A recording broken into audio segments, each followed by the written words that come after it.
Doctor Yunus কাকাই দেশের দায়িত্ব নিছে প্রায় 2 মাস। এই 2 মাসের ভিতরে দাবি দয় আইছে প্রায় 2000-এরও বেশি। একটা মানুষ কি দেশের অবকাঠামো ঠিক করতে আইছে নাকি মানুষের দাবি পূরণ করতে আইছে, বেটা নিজেই কনফিউজ।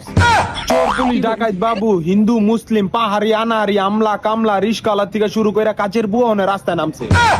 শুধু বাকি রইছে হিজলার তৃতীয় লিঙ্গ। এটা নিয়ে চিন্তা আছি কোনো একদিন তারাও একটা দাবি নিয়ে হাজির হয় যে আমরা গর্ভবতী আর বাচ্চার মা হতে চাই। দাবি দয়া বলার চাওয়ার তো একটা সময় আছে নাকি? যার মনে যা ফালদা ওঠে তা, আর তা নিয়ে রাস্তায় নেমা যা। নিজের বেলায় বড়টাই চাও, অন্যের বেলায় দোচাইয়া খাও। এমনই চলতে থাকলে কোনো একদিন দেখবেন যে বউ জামাই ঝগড়া লাগছে, সমাধানের জন্য রাস্তায় নেমেছে গা।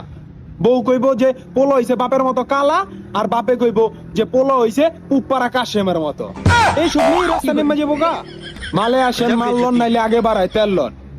এমন একটা দেশে থাকি, বিশ্বাস করেন আর না করেন, এই দেশে সব সম্ভব। কেউ যদি বলে ভাই চিটাগাং থেকে পাহাড় হাইটটা ঢাকা হিসাব পড়ছে, তাও বিশ্বাস করা লাগবে।